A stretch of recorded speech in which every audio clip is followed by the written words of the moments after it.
We know that there were two deaths, two people who were killed yesterday in separate incidents. But let's talk about, firstly, the death of Sfiso Ngcobo, your chairperson in eKukhanyeni, who you say was assassinated. Give us some idea of what happened in that incident. Yes, thank you very much. We must, first of all, extend our deepest condolences to the Ngcobo family who have lost their loved ones yesterday, but also to the community of eKukhanyeni, because Sfiso Ngcobo was a chairperson of Abahlali branch in Hill in eKukhanyeni.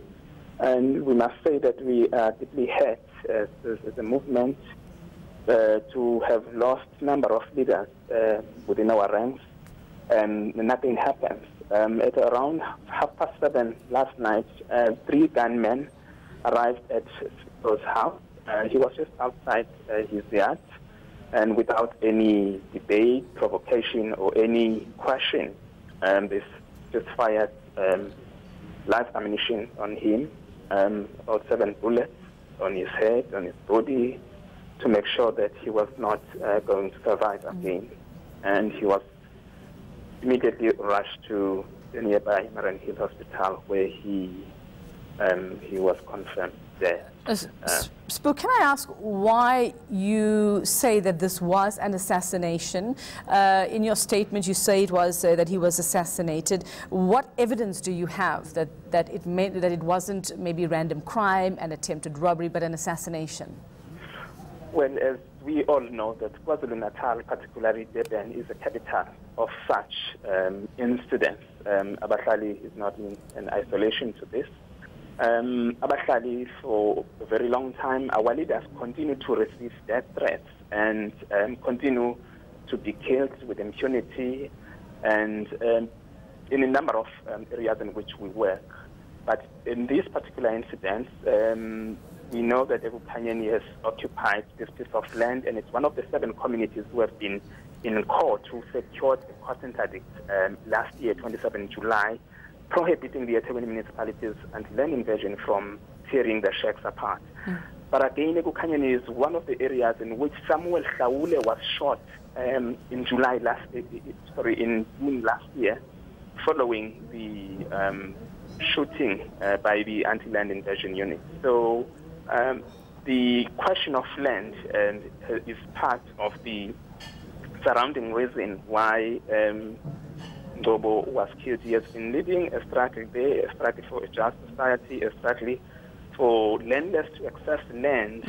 But also we know of the collaboration of some councillors around the area who were not happy with Abahlali's land occupation, and of course who would say this was supposed to be members of their political parties who should have been allowed to build their homes. Now, we know that there's been a spate of political party killings, several people linked to politics, political figures from various parties, from IFP, from the ANC, have been killed in recent months, in recent years.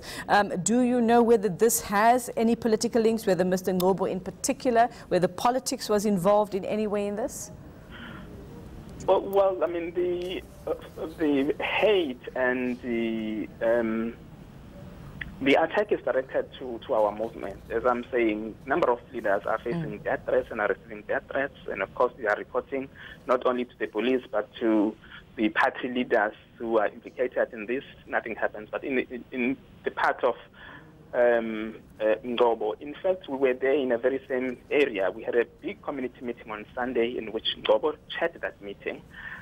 We've seen nothing wrong, but the fact that these 3 guys who arrived, I'm sure we are yet to get more information, but this is clearly from our knowledge, from our sources, and from what we hear, from what has been happening, this is clearly political.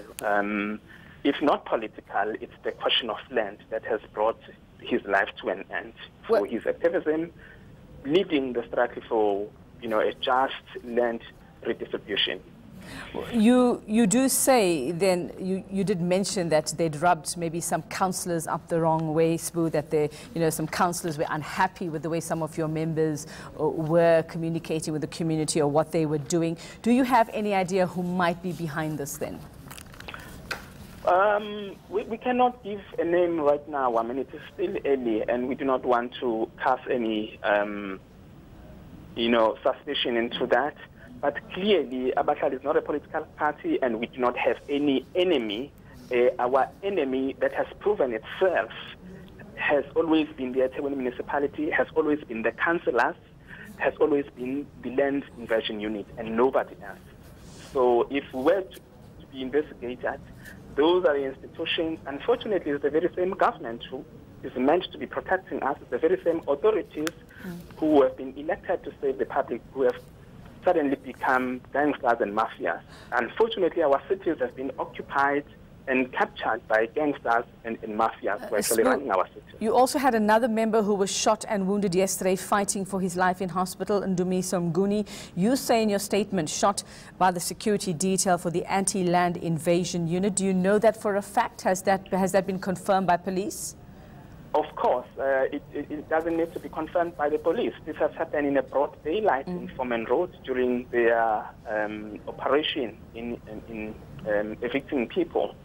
So, of course, Sfiso is fighting for his life, and the eThekwini land invasion unit is responsible for his shooting.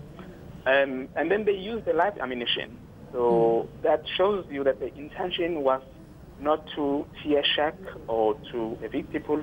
The intention was to kill them. That's what the gun, especially when you use live ammunition, the intention would be. Well, given that this has happened, and these were two of your members who were targeted yesterday, are you tightening up security now around the rest of your leaders, especially given the information or your suspicions around what happened to Mr. Ngcobo? We are calling our members to be calm. It is unfortunately that we have no faith in the police. You won't believe that it took 3 hours for the police to arrive at Ngcobo's house. 3 hours, and the police station is within 3 kilometers. It's within the area, within the radius of 3 kilometers, but it took them 3 hours. We had to actually drive to the police station and dig them to go out.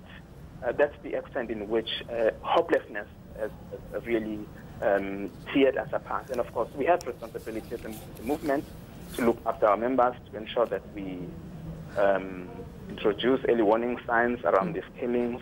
So what do you do now? Who do you go to, Sbu? Who do you go to if you say you have lost faith in police? Who do you reach out to for help now?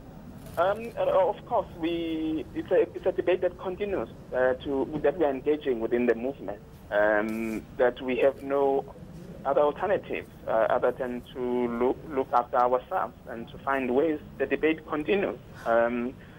We heard that the interministerial committee that President Cyril Ramaphosa has appointed is in the province, but I can tell you, because Abahlali does not count, they will never engage with us, because the only people that count is the ANC people. When Abahlali are killed, it's not human beings, so nobody cares. It's nowhere in the media. That's what happens often. I mean, just last year, within the space of 8 months, we've lost 5 activists within the space of 8 months between May and January this year. All right, Sbu, we'll leave it there for now. Nobody says anything about it, and nobody does anything about it. Thanks very much for your time, Sbu Zikode, Abahlali BaseMjondolo, President, on the line there.